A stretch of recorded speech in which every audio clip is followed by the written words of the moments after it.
Ever wonder what really sets apart those who, achieve great wealth? Mm-hmm. It's not always about luck, is it? Or just circumstance. Not usually, no. Today, we're diving deep into 10 uh, pretty powerful thinking methods, the kind that could really reshape your financial future. Exactly. We've been looking at this article, and it outlines these core mental frameworks. They often differentiate, well, the financially successful from the average person. It's quite fascinating. It really is. We're going to try and unpack how your thoughts, like, fundamentally influence your wealth-building journey. Yeah, and the power of visualization, really visualizing and having super clear goals. Precisely. And why your beliefs, those deep down ones, act as this sort of silent driver. And the importance of actually using knowledge, not just having it, plus handling setbacks. That resilience piece is huge. Definitely. So our mission here is to pull out the actionable stuff from these 10 methods. Right. Give you a shortcut maybe to understanding this wealth-oriented mindset and how to start using these ideas yourself. Okay, let's dive in. Method number 1. Everything starts with thought. Okay, foundational.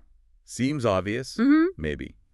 But the article really stresses how it's the bedrock, not just, a passing thought, but consistent patterns. Yeah, it made me think, if your mind isn't even playing in the space of how could I build wealth, then how do you ever actually start? Exactly. The article makes a big distinction between, say, positive productive thinking and the negative limiting kind. And it's not just about being cheerful, is it? It's about the actual framing. Are your thoughts opening doors or putting up walls? Right. If you're constantly focused on, oh, this is too hard or I can't do that, Yeah.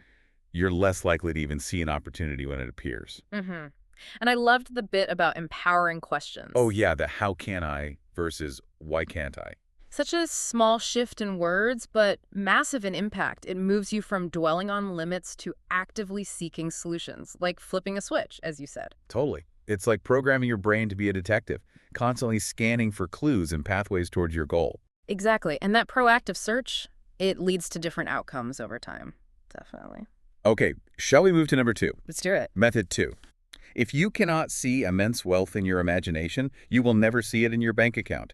This is about mental pictures. Visualization. And what struck me here was how it's presented. Not just daydreaming, but a deliberate, consistent practice. Yes, like a mental workout. Yeah. The article suggests the wealthy really get this, they create this vivid picture of their goals, feeling like it's already real. So it's about programming the subconscious. Is that the idea? That's the core of it. By regularly envisioning success, really feeling the emotions, maybe even mentally walking through the steps, you're building a kind of neurological map. Huh. So your mind starts working to make that map a reality. In a way, yes. It trains your brain to recognize things, opportunities, resources, actions that align with that visualized future. So it's like calibrating your internal GPS system towards that goal. Makes sense. Exactly. It makes distant goals feel closer, more real, which boosts motivation, right? And makes you more likely to act. Yeah, definitely. Which leads perfectly into thinking method number 3. Clear desire will turn the dreams you yearn for into reality. Okay, so this is different from just wanting something casually. Big difference. The article contrasts that vague wish like, oh, it'd be nice to have more money, with a burning, intense desire for a specific outcome. Like a driving force, a strong wind versus a light breeze. Precisely. Vague wishes get vague results. That intense desire. That provides the fuel, the persistence you need when things get tough. Mm-hmm. The article used a compass analogy, which I liked. Desire keeps you pointed in the right direction, even when you hit bumps or get distracted. That's a good way to put it. It's that inner pull, that hunger that stops you from just shrugging and giving up when it's not easy. So the advice is to really cultivate specific, compelling desires. Make them feel real. Absolutely. Make them emotionally charged. So much so that they override the fear or discomfort that often stops people from chasing big goals. Okay, got it. Right. On to number 4. Success comes from setting clear goals. So desire is the fuel. Goals are the roadmap. Is that fair? That's a perfect way to think about it. The article really hammered home how specific wealthy individuals are with their goals, not just a general aim. Yeah, like knowing exactly what success looks like for them, down to the numbers and the dates. Exactly that specificity, not just, I want to be secure, but I aim for a net worth of X million by this specific date. It creates accountability. You can't really plan a journey without knowing the destination, right? Precisely. And it's not just the big, hairy, audacious goal either. No, the article mentioned breaking it down, smaller steps, milestones, deadlines along the way. Which makes the whole thing feel less overwhelming, more achievable, step by step. And it's dynamic too, isn't it? Not set in stone. Good point. The article stressed regular review, tracking progress, adjusting the plan as needed. It's continuous. Constant refinement. Okay, that leads us to number 5. Method 5. Your beliefs or faith are the factors that dictate your actions.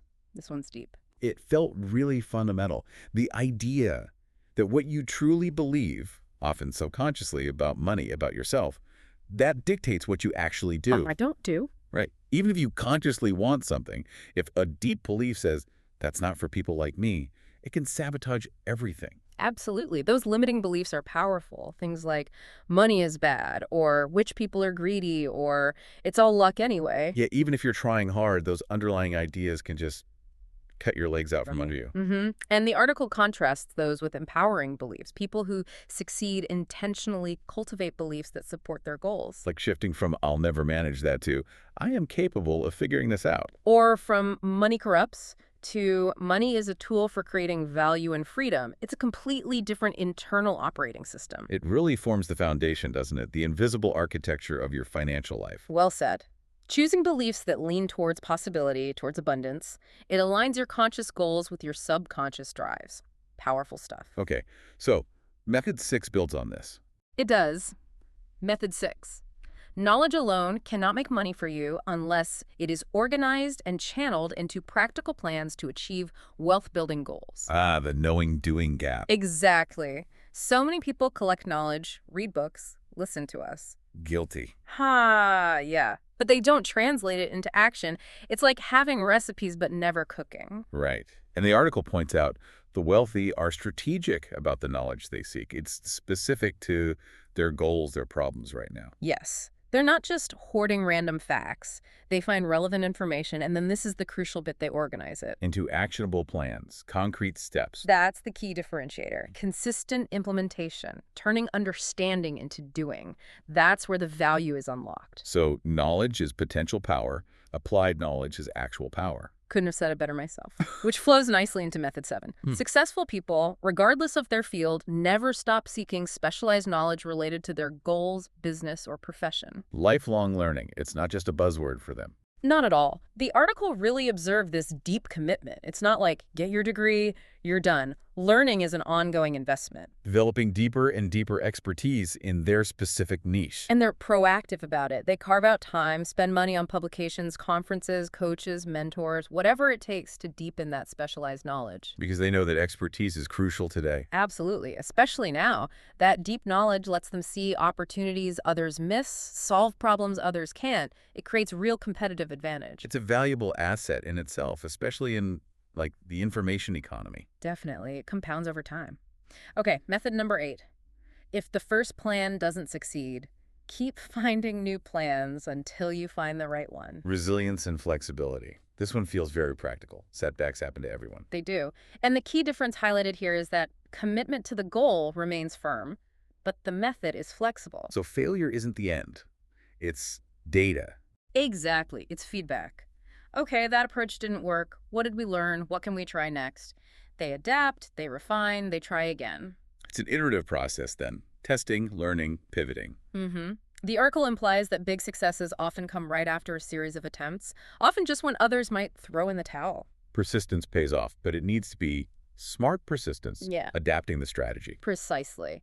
That mix of unwavering goal focus and strategic agility. Okay, almost there. Method 9. Knowing what not to do is as important as knowing what to do. Strategic avoidance, saying no. Yes, it's about focus. The article explains it's not just about making good choices, but actively avoiding bad ones. Strategic elimination. Guarding your resources, time, energy, money. Crucial. They're selective. Saying no to things, even tempting things that don't align with the main goal, concentrating firepower on what matters most. And it's not just avoiding bad investments, right? It's also about like learning from others' mistakes. Yes, that's part of it, avoiding common pitfalls. And also, the article mentioned curating your environment. Surrounding yourself with supportive people, avoiding negative influences. Makes sense. Don't let things drain your resources unnecessarily. Exactly. Right, last one. Method 10. Discouragement is the main cause of failure. Wow. That's a strong statement. Not lack of talent or ideas, but giving in to discouragement. That's the argument. Emotional resilience is critical for the long haul. It's often the inability to push through feeling down or defeated that actually causes the failure. So successful people have systems for managing that. It seems so. The article talks about developing mental strategies, keeping perspective, celebrating small wins to keep momentum, using positive self-talk, proactively managing their emotional state. And how they interpret failure is key too, isn't it? Seeing it as temporary, specific. Rather than permanent and personal. Huge difference. It lets them bounce back, maintain that psychological momentum, stay in the game. Keep going long enough to eventually succeed. Exactly. Refusing to let discouragement win.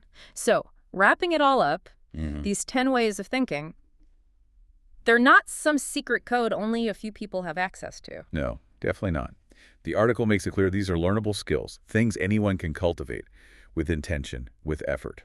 By consciously using these frameworks, you start to shift how you see things and then inevitably what you do. Yeah, you reshape your perception and that changes your actions and ultimately your results. But it's a process, right? Not an overnight fix. Yeah. It takes consistent awareness and application. Absolutely. It's a journey. So maybe a final thought for everyone listening. As you think about these 10 methods, which one kind of jumps out at you? Hmm. Which one resonates most with how you approach things now?